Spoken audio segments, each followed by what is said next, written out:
Machine. We're here every weekday at noon Eastern, streaming live in the Action Network app. We also have you covered over on the Action Network YouTube channel. Green Dot Daily is presented by BetMGM. Use the bonus code ACTION when signing up to get $1,000 first bet insurance, up to $1,000, may I add, up to $1,000 first bet insurance. Terms and conditions apply. We'll take a gander at the NBA slate. Joe Dellera has us covered. There's a good one here in Boston. That's where I come to you from, my remote chair. Boston Golden State, they meet again. The finals rematch tonight in TD Garden. Also coming up on the show, college basketball picks from Anthony Dabbundo. Yes, Dabbundo, the versatile Anthony Dabbundo will join us to talk college basketball. And he'll also talk English Premier League with Michael Leboff. And then Leboff's going to stick around, recap his tough watch of Bruins Islanders last night, and give some picks in the NHL coming up tonight. But first, we welcome in the duo that has everything covered when it comes to predictive analytics at Action Network. Most specifically at this time of year, the National Football League. Divisional round weekend starts on Saturday. We welcome in Sean Koerner, Nick Giffen. They're a terrific team. They were together in the Action Network studio earlier in the week, over the weekend, and now they are back in their remote sections where they're comfortable and bunkered down, just ready to deliver the goods. So, Koerner, we'll start with you. We're not going to go quite in order. Well, I guess we kind of are, because we're going to – actually, no, we're not. Sorry. Let's start that over. We're going to go to a game that's not the first of the weekend, because there's a particular player prop that you want to get in now because it's moving. Why don't you start us off there? Yeah, so this prop is dropping fast, and it's Devin Singletary under 43.5 rushing yards. And there's actually a few reasons why I love this under. The first is, he was out-touched by rookie James Cook last week, who had 12 rush attempts, while Singletary only had 10. I thought there was a chance, the Bills would probably lean on a veteran like Singletary more in the playoffs, but that was not the case. It was actually the opposite. Singletary dominated the passing down work, while Cook was in more often on early downs. So that's the first reason why I love this prop to go under. The second is this should be a close game where, the Bills are going to have to be a little bit more pass heavy than usual. Probably not going to have garbage time where they can just get Singletary, 6 or 7 carries on a drive. So that's the second reason. The third is, this Bengals run defense is very good. They ranked 14th in DVOA on the season, but that's not factoring in DJ Reader missed 6 games earlier in the season. He's one of the premier run stuffers in the league. Teams average 4.6 yards per rush against him when he's off the field, and it goes all the way down to 3.6 yards per rush when he's on the field. So having him around, it's going to be really hard for Singletary to run up the middle. So all these reasons lead me to project this median closer to 38.5, but honestly, he has a much lower floor than that. So that's why I think people are flocking to this prop right now. Looking at BetMGM, James Cook set at 39.5. Josh Allen at BetMGM has 2 listings for Josh Allen, so I'm not sure which one it's supposed to be. But 45.5 is the bigger total as opposed to 43.5. And if I remember correctly, when these teams were supposed to play Koerner back in whatever week it was, week 17, Monday Night Football, when of course the game got canceled. I think folks here at Action were pretty high on Josh Allen to go over his total, and that was a bigger number than anywhere in the 40s. Yeah, he had 2 rush attempts for 14 yards and limited action in that game. But we've seen back-to-back games now where he's been held under 21 rushing yards. So this is a game, usually in bigger games like this, quarterbacks tend to scramble more. So he could go back over 40, 50 rushing yards, and all those little things, again, go against Singletary in this market as well.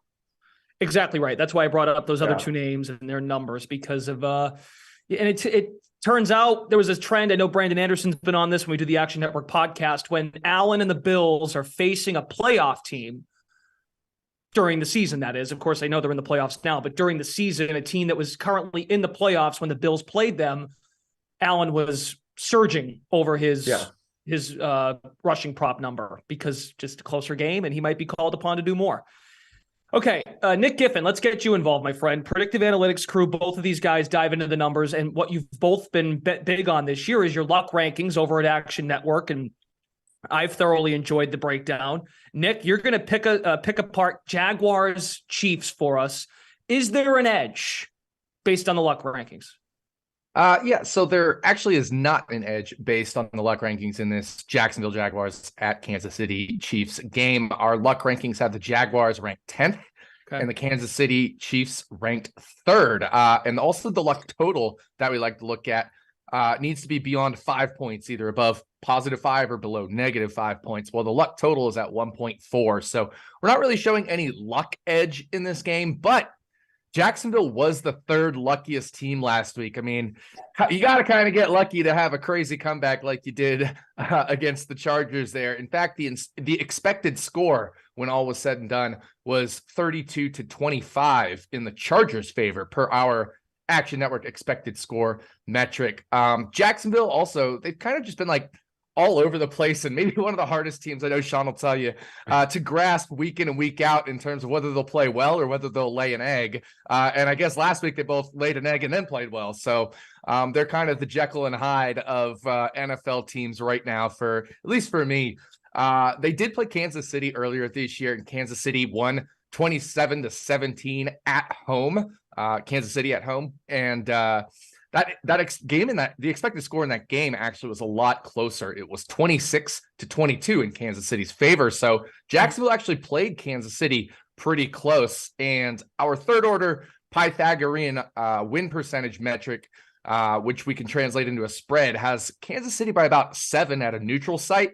So that +8.5, -8.5, depending on which side you are, and is almost spot on, right? You'd add maybe about 1.5 for home field advantage.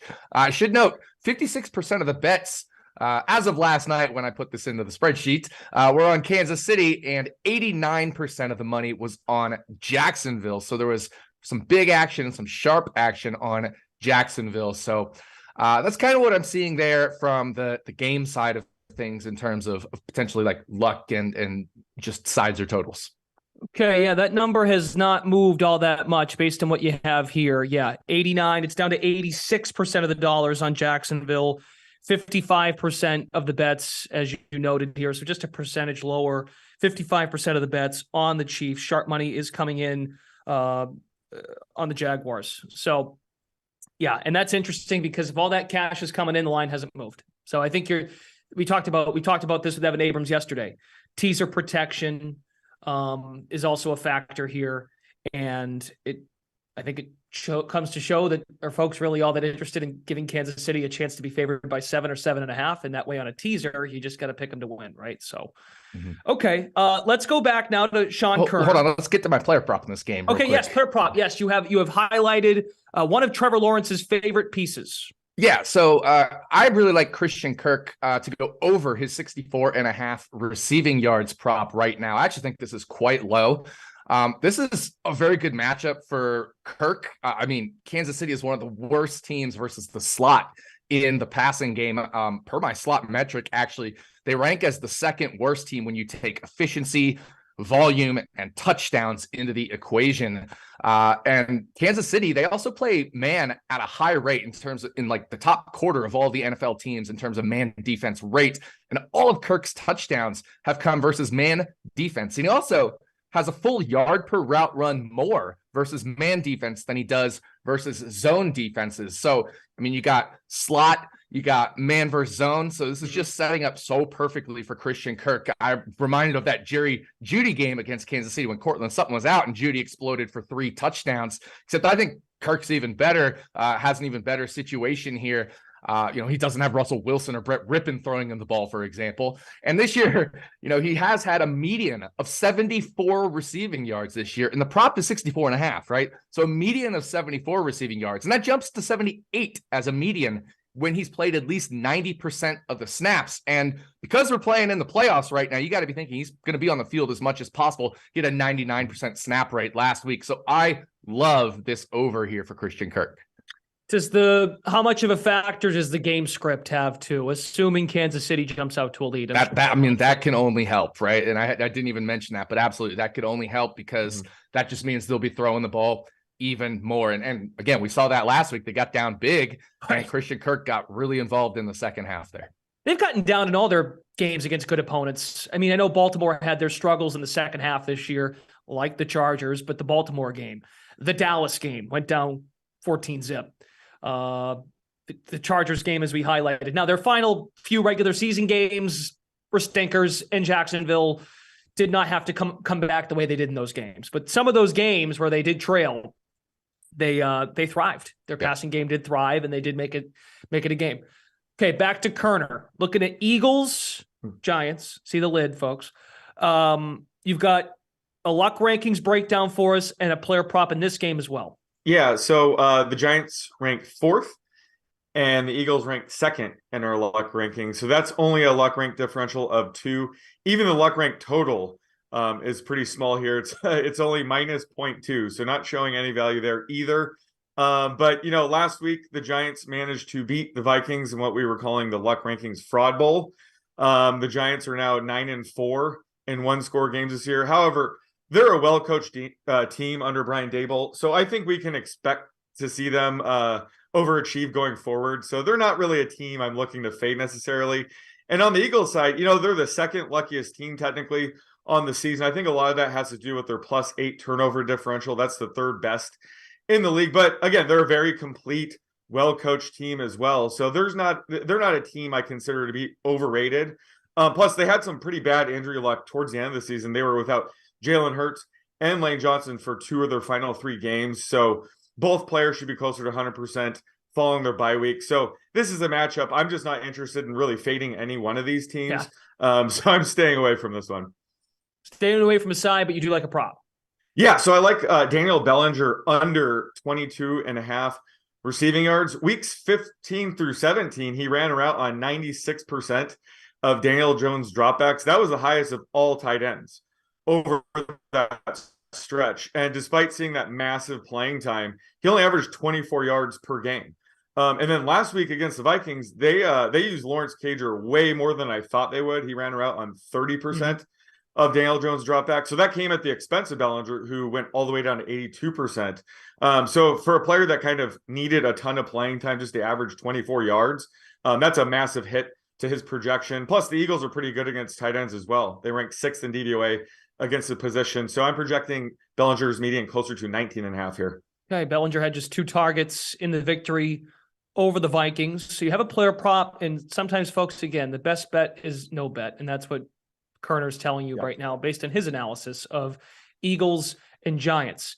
Okay, we'll go back to Giffen here. We'll go to Dallas, San Francisco. I know we're bouncing around, but again, we wanted to get that Singletary prop in first. So we'll go back to Nick, and then we'll work our way backwards in the weekend. So we're going to go to Dallas, San Francisco. Nick Giffen, you have a player prop edge, and it's a player that folks will be watching a lot. But first and foremost, what do our luck rankings, your luck rankings, they're not mine, but I'd like to own them when you guys sound smart. So, and as the host of the show, I think I have that right every once in a while. Anyway, Action Network luck rankings, what do they tell us about Dallas and San Francisco? Yeah, so I was going to say, it's the Action Network luck ranking, so it's all of ours. So this actually is our luck ranking game of the weekend. San Francisco ranks 12th in our luck rankings, and Dallas jumped up to number 1 after last weekend in our luck rankings. That gives us a luck differential of 11. And we talked last week about luck 2.0. Well, luck 2.0 actually makes this a differential of 22. And the 2.0 game last week, which was San Francisco versus Seattle, did hit. So we're 1-0 on 2.0, 100% win rate there. But it actually does give this a differential of 22 in luck 2.0.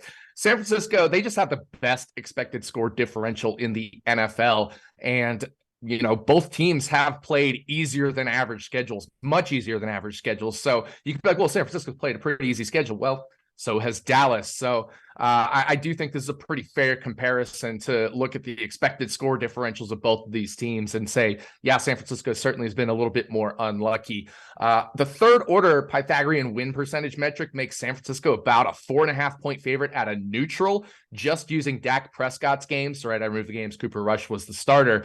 And then I'm just using for San Francisco, the Garoppolo and Brock Purdy games. And they've been very similar quarterbacks, which is why I feel okay using their games combined. So, if you add in home field advantage, San Francisco could be about a 5-6 point favorite based just off of the third order Pythagorean win percentage. That's one metric, but I do lean towards San Francisco at wherever this closing number ends up. I'd love it to get them at +3. I think it's still +3.5 right now as we speak. Dallas, interestingly enough, and this is a little interesting, and we'll explain, but they were the second luckiest team last week. You'd be like, are you kidding me? They absolutely blew out Tampa Bay. But I do think a lot of it was game script influenced. It was certainly easier for Tampa Bay to move the ball at the end, but there were some unlucky elements for Tampa Bay. They had a missed touchdown or an interception in the end zone. They had another one get down to the 2-yard line before they ended up, turning it over on downs. They had another turnover on downs in Dallas territory to end the game, or on their last possession of the game, and then Dallas kneeled it out. And also Dallas was really lucky because they either punted or they scored a touchdown. And touchdowns, by definition, are the maximum expectation, right? So you're always going to go over expectation on your touchdown drive. So they either went absolutely over expectation or they just stalled out and punted. And that was all Dallas did. So it was a little closer than it seemed, but certainly I do think some of it was game script influence. But as a counter, Dallas blew out Minnesota. Was it 40-3 or something? And that game script never rebounded to where Minnesota was suddenly moving the ball all game. So hard to say if it's completely game script. I do think there's probably some element of it to why Dallas looks more unlucky than they probably were. Or looks more lucky, I should say, than they probably were. Well, and not to mention they missed 4 extra points, which I guess would bode well for Tampa being lucky. Like in that scenario, I could understand that thinking, but also, you missed 4 extra points. So you're lucky to still have won the game too. I would look at it the other way as well. Yeah, exactly. So this is also a luck total game with a +4.5 rating, which is very close to our +5 threshold. And we found as the season goes on, the bigger sample size we get, we've been able to bring that threshold down from like 10 to 5. So I think 4.5 with even more data is pretty good enough compared to our 5 threshold that, the over might make sense here. Most of the contribution, if the over does hit, would be if, San Francisco's offense and Dallas defense combination would work to get San Francisco a few extra points here. So San Francisco offense has actually been a little unlucky, and Dallas's defense has been a little bit lucky in holding other teams from scoring. So that combination, we would look for San Francisco to score a little bit more, which also makes me like a +3.5 a little bit more on San Francisco. And I feel like I might be the only one on San Francisco at +3.5 based off what I'm seeing from our expert picks right now. So San Fran is now -4 at BetMGM. That's moved a half point since we started the segment. And they do have that game has the lowest total of the weekend at 46. That being said, you talked about luck rankings as far as the total and what we might see from San Francisco's offense. That gives you an angle on a player prop. It pertains to Brock Purdy. Yeah. So I'm going to go with Brock Purdy under 239.5 passing yards. And, if I do like San Francisco to cover, I do think this correlates with that. And this is kind of a tough matchup for Brock Purdy. I mean, he's really only faced one semi-decent pass defense in terms of DVOA, but, nothing inside the top 10 so far this year. And Dallas will be the toughest one he has faced. They are 3rd in defensive pass DVOA. Dallas defensively has allowed a median of 199 yards passing per game. And if we just look at games where Dak Prescott was the starter, because you'd think maybe they get ahead by more if Dallas has a better quarterback and then the other team's throwing more. Well, that median only jumps up 209 yards. And Brock Purdy himself has cracked 234 yards only twice. And both those games were against bottom half pass defenses. And in both of those games as well, he played at least 65 snaps on offense. And we're projecting Brock Purdy for just under 60 snaps on the offense. And now he's facing a top 3 passing defense. So I like Brock Purdy to stay under that 239.5 passing yard projection. But one other thing I want to keep an eye out for, T.Y. Hilton receiving yards. I don't see any props up there yet, but if one were to come up throughout the week, closer to the weekend, I'd love to look at some T.Y. overs. Okay, T.Y. Hilton, player props. I'm looking now. Yeah, nothing to be found here as far as receiving. Nope. See Gallup, Schultz, Lamb. That's all we got right now for the Dallas crew, but we'll keep an eye on that. Okay, Koerner, before we go, I know I skipped over this, so I apologize. The Buffalo-Cincinnati game, you mentioned your Singletary prop. Yeah. Anything to pick apart here from a luck ranking standpoint before we let you guys go? Yeah, so the Bengals ranked 7th, Bills are 5th. That's only a luck ranking differential of 2. Our total rating is +4, so we are showing some slight value on the over. But this is a game the public is all over the over. 69% of the action, 99% of the money is on the over. So this isn't a spot I'm looking to join the masses. And last week, the Bills, they only beat Miami by 3, but our expected score had them winning by about 13. A lot of that had to do with just Josh Allen was super aggressive last week. He threw 2 picks. He fumbled a ball that was returned for a touchdown. So that variance could go the other way this week, where he has a huge game without all the turnovers. So the Bills might be a sneaky buy low team. Whereas, the Bengals got kind of lucky. They won by 7 against the Ravens, but our expected score had them losing by 10. They were outgained by 130 yards. They benefited from arguably the luckiest play of the season when Tyler Huntley was reaching out to score that touchdown, and instead it was returned for a 98-yard touchdown. So this is a spot where the public might be a little bit too high on Cincy and a little too low on Buffalo, just based on last week's results. And you're kind of seeing that in the market right now, where I think it was like 68% of the action has been on the Bengals, but 68% of the money is on the Bills. So I think the Bills would probably be the sharper side this week. Why did you end up getting all the luck ranking differentials at 2? Why? Yeah. I don't know. I think because I let Nick have first pick. No, you were like, I got Cincy Buffalo right off the bat. Oh, that is true. I took that one first because I didn't care. I just want to talk about this one the most. This is definitely the game of the week. So I guess it was partly by choice. I just wanted to take people behind the curtain, how the predictive analytics team decides how they get to talk about games. Sean Koerner, Nick Giffen, thanks so much for your time. Great stuff. And we look forward to a great weekend. Great work. Yep. Thank you. Okay, on to the NBA, our market report for tonight. How are we not showing the Golden State Celtics game? Jeez, come on, everybody. Jeez. I mean, Brooklyn Nets that's a good game. Nets, Suns. Kyrie Irving expected to play tonight for Brooklyn. They're a short favorite taking on the Suns on the road. Sixers on their West Coast trip, their road favorites at Portland, and the Bulls, their road favorites as well. I guess I have to blame Joe Dellera, who might not be talking about Celtics Warriors. That's fine. Joe, what will you talk about? Hey, everybody, it's Joe Dellera, and I've got 2 of my favorite bets for today's NBA slate. The first game we're going to be targeting, we're looking at the early game. We're going to Paris, and we've got the Bulls -6.5 against the Detroit Pistons. This game's a little bit early. It's in another country, and I think that that's a big advantage for this Bulls team that's got a load of veterans with international experience. You have DeMar DeRozan, you have Zach LaVine, you have Vucevic, you have all these players who have played meaningful games in the spotlight and on an international stage. And I like that edge here as a team that's a little bit more of a veteran presence that can really excel, understand all the things that go around with this type of game.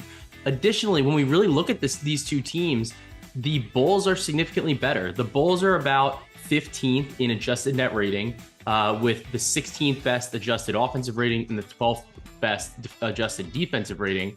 Where if we look at the Pistons, they're one of the worst teams in the league.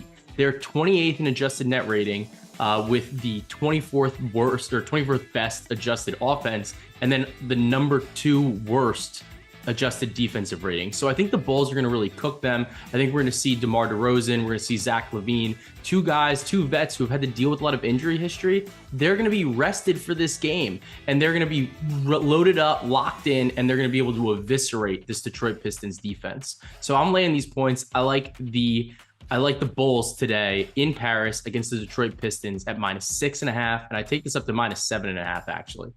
The next play that I'm looking at is the Brooklyn Nets on the money line versus the Phoenix Suns. Look, the Nets are on the road today. Kyrie Irving's listed as probable with that ankle injury. And Chris Paul just came back, and he looks like he may play in this contest. He was upgraded to questionable as he's coming back and dealing with that injury. Brooklyn's been one of the best teams in the league this season, and a lot of that has had to do with Kevin Durant, who they obviously will be missing today. But that being said, the defense is still really, really strong. And I'm going to take the better team. I think that Chris Paul's potential return is a little bit overvalued in this spot. And I'm going to be taking the Brooklyn Nets on the money line. You can get around -110, -120. So to recap, my 2 favorite plays for today's NBA slate are the Chicago Bulls -6.5 and the Brooklyn Nets on the money line. So best of luck on your wagers today and enjoy the rest of your Thursdays. Back to you, Brendan. All right, we're talking college basketball on this Thursday, January 19th. Here are some games we're targeting in our market report. Illinois laying 6.5 to the Indiana Hoosiers at home. Look at all the money coming in on Indiana. Folks like the road dog and Big Ten play. And then we've got Washington State, Utah, BYU, Santa Clara. A couple of barn burners coming up tonight in college basketball. And folks, I have to be honest, I was looking at the rundown this morning, and I'm thinking to myself, wait a minute, Anthony Dabbundo talks college basketball. I know he bets on it, but he can come on here and give thoughts, and I guess he can. So Dabbundo, that's no disrespect intended. It's just I'm continued to be amazed by your versatility and what you bring to the table for this company. It absolutely blows me away. So what are your thoughts on Santa Clara BYU? That's a very glowing review. I appreciate that. Santa Clara BYU I meant tonight. it. You think I'm messing around with you? I mean it. I'm like, wow, Dabbundo can do basketball too. That's a compliment. He can, and he loves college basketball, and spends way too much time trying to predict teams that he couldn't put on a map. But Santa Clara, I think the biggest thing here, they're at home. I do have them rated as the better team. BYU has major turnover problems, and their transition defense has been pretty mediocre all season. Synergy has them below average. Santa Clara is excellent in transition, and they generate a lot of open threes in transition as well. BYU's perimeter defense, very shaky, outside the top 150 in shot quality, catch and shoot, and off the dribble three shot quality allowed. So they give up a ton of open looks from the perimeter, and they kind of break down once they turn the ball over. So I do think this is a good spot for Santa Clara, and I have them rated as the better team. So I'm going to, at home, lay 2.5, and I would lay 3. After that, I would probably pass at 3.5 if it gets that high, although I don't think it will. This opened 1.5 last night, got bet up to 2.5. So I do think the number's getting closer to about where it should be at 3.5, but at 2.5, I still like the Broncos at home. Okay, excellent. So that's our West Coast Conference look. And then we've got Washington State and Utah in the Pac-12. That's another game you're targeting, but in this case, you like a dog. I do, and I actually wrote the preview for this game in the Action Network app and on the site, so you can go read kind of more in-depth there. But Washington State has been a team that the market has loved and has been a team that's been very unlucky throughout the course of the season. We've just been talking luck rankings. Well, Ken Pom and Bart Torvik and shot quality have some of their own luck metrics, and all of them say that Washington State's down near the bottom of the country for the second straight year in luck. They've been really bad in close games. They've had some bad shooting variants go against them, but the market's been pretty convinced they're a decent team. They've taken a lot of money in the last couple of weeks. They had a big win against Arizona, took a lot of money against Arizona State. And I think they are the better team in this matchup against a Utah defense that has some regression coming. They're a top 20 3-point defense, allowing teams to just shoot 29% from three against them. But if you look at some of the underlying numbers, it should be closer to about 33, 34. And Washington State gets a ton of rebounds, and they use it to get a lot of kick out threes, open looks off of those. And they're just a very good offense from the perimeter. They have 4 guys shooting at least 36% from three. So I think this is an example of Utah, a little bit of an overrated defense, causing this market rating for them to be, about even teams with Washington State. I don't think that's the case. I like the Cougars plus 3.5. And never mind their defense, but it feels like Utah's had a hard time scoring as well. They're not scoring a lot of points, right? 60 against Oregon, blown out by UCLA, 49 points in that game earlier in the month, and then 56 against USC. Yeah, Washington State has turnover issues, and they can get exploited in transition, but Utah doesn't turn anybody over, and they don't really run in transition. They're a very slow-paced, half-court kind of team. So I don't think you're going to see Utah's offense get a ton going against this length inside. They like to go in the post, but Washington State, one of the best post defenses in the entire country. As far as other games in college basketball tonight, do you like a game where you like both teams to score? Yeah. Yes, I do think both teams to score. Indiana, Illinois looks like a good bet. No, I'm kidding. But yeah, I mean, both teams to score in soccer, always fun. And I know we're going to be talking soccer shortly, so I'm going to stick around. Well, you've told me how you've been hosting shows and segments, and we call that a transition. Dabbundo, we're going to now transition into the Premier League. I couldn't help myself. Both teams to score, Illinois and Indiana. I will mark that down at minus infinity for that to happen tonight. Very good. Okay, Manchester City and Tottenham, the matchup we're going to dissect. We bring in Michael Leboff. Leboff joins us now, and Dabbundo sticks around to talk soccer. Now, this I knew, Dabbundo, that you were an expert in, for sure. We'll start with Leboff. First off, my friend, how are you? Good to see you. I hope you're all right after that Islanders loss yesterday. Yeah, I'm doing all right. It's par for the course at this point, and kind of used to it. So I'm happy to be here and talk a little footy to get away from the hockey for now. for now. You will stick around and talk NHL. Your favorite word, at least I've gotten to know you through this screen, and your favorite word is pain. So we'll find out. We're going to have pain-free picks, though, in the EPL. Why don't you start us off? What do you like for today? Oh, yeah, that I can't make that promise. I actually like Spurs. They're a big underdog, 7-1. And it comes down to Man City's form. They just have not looked right since coming back from the World Cup. And before they went away to Qatar, a lot of their players, like Pep Guardiola, kind of insinuated that this was going to be a challenge for them. And he kept mentioning it in press conferences leading into the World Cup. And he was right. They've dropped some seriously wonky results since right before the World Cup and then leading into this match afterwards. And at this number, you just got to look at Tottenham, who've had a lot of success against Pep City in the past, because even though Spurs aren't in great form, they're coming off a really tough loss in, I guess, their eternal rivals, Arsenal, over the weekend. The way they play should set up well against City. They really like the other team to have the ball and then look to spring counters, and that's given City fits. Even under Pep Guardiola and the super team, they've had a lot of trouble with Spurs in years past. So I'm kind of just ignoring the form here and looking at it as a styles make fights kind of handicap, and 7-1 on what is the fifth or sixth best team in the Premier League, going against a team in that might be the best team in the world, but they're not playing like it right now. So I'll take the big number here, and like you said, hope it's pain free, but I can't guarantee that. This is coming up at 3 p.m. Eastern. Dabbundo, you have an angle on the total. If you could specify, I know our graphic said 3.5, but you like under 3. Does that change things? Are you willing to lay more juice with the 3.5? Yeah, I definitely prefer the 3. It's all the same in the end, but 3 minus 110 is out there. You can find that under the Asian handicap lines and alternate spreads. City have actually added Erling Haaland, and that was supposed to be the big thing. They were already the best team in the world. They added one of the best young strikers, and he scored a ton of goals. He's over 20 goals in the Prem already. He's been incredible.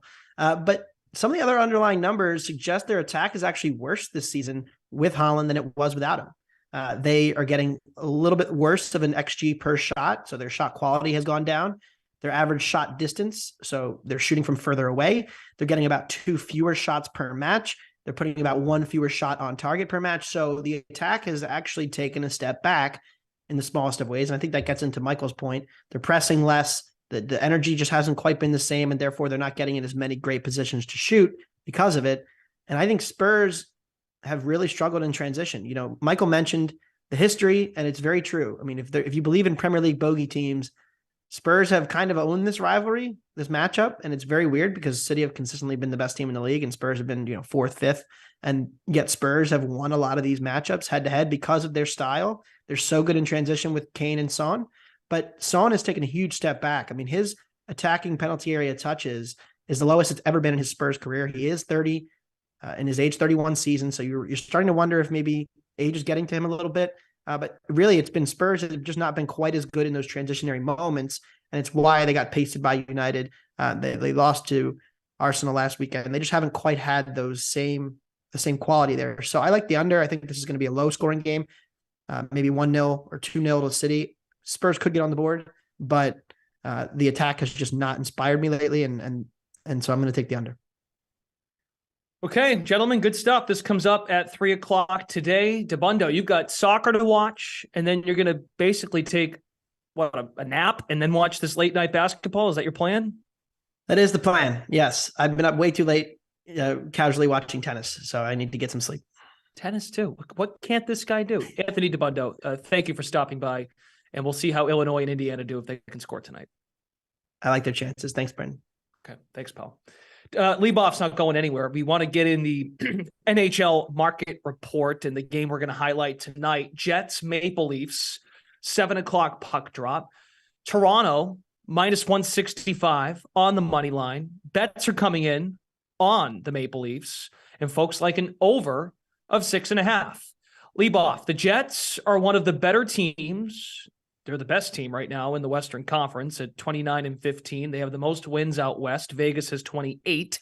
Winnipeg, a plus 30 goal differential. Toronto, plus 31. So these teams are neck and neck. Toronto's been a 500 team their last 10 or so. And in this case, as you typically like to do, you see an advantage of taking the road dog. Yeah, the Jets and Leafs, the difference between these two teams right now is not as wide as these odds would imply at all. Maybe before the holiday break, you can make the suggestion that it was, but with the way these two teams are trending, they're a lot tighter. And this is a quiet rivalry in the NHL. These two teams do not like each other. They only play twice a year, but a few seasons back when the pandemic forced the NHL into those regional divisions and made that all Canada division, they played a lot, and every game went off the rails, and these two cores are still basically the same from those divisions. So it should be a pretty feisty affair. The Jets always get up for it, and they're just really good. And they're built on goaltending, but they're more than just Connor Hellebuck, who is a Vezina Trophy contender this season. Their defense has a legitimate number one rear guard in Josh Morrissey. He's having his best season, and then their offense is deep. Nikolai Ehlers is back. He's missed most of the season, and the Jets, when you lose your best forward for an entire season, you're not supposed to continue on and trend up the standings like they did. But they really made it work without Ehlers, and now he's back, giving them a really, really deep top six. So they can contend with Toronto's high-level talent. They've got a significant goaltending edge. The Leafs goaltenders have really struggled of late. And defensively, I think it's a wash as well. So, yeah, the Leafs are the better team here, but it's not a wide gap at all. And I'm expecting this one to be a really entertaining one to watch for neutrals. But in terms of betting value, it's Winnipeg here. It's a national game tonight. Is it in Canada? I mean, but yeah, well, I figured that, but here in the States, no, I don't think so. Okay. I'm sorry to say it, but I know you'll be watching. Well, I'll be honest. I'm got Celtics Warriors tonight. I want to watch the Celtics play the Warriors. ESPN Plus, NHL Press Pass, or whatever PP is. Sorry. Power play. There it is. Power play. Leboff, thanks a lot. Thanks for sticking around today. You got it, man. Have a great weekend. You too. Pain-free weekend coming up.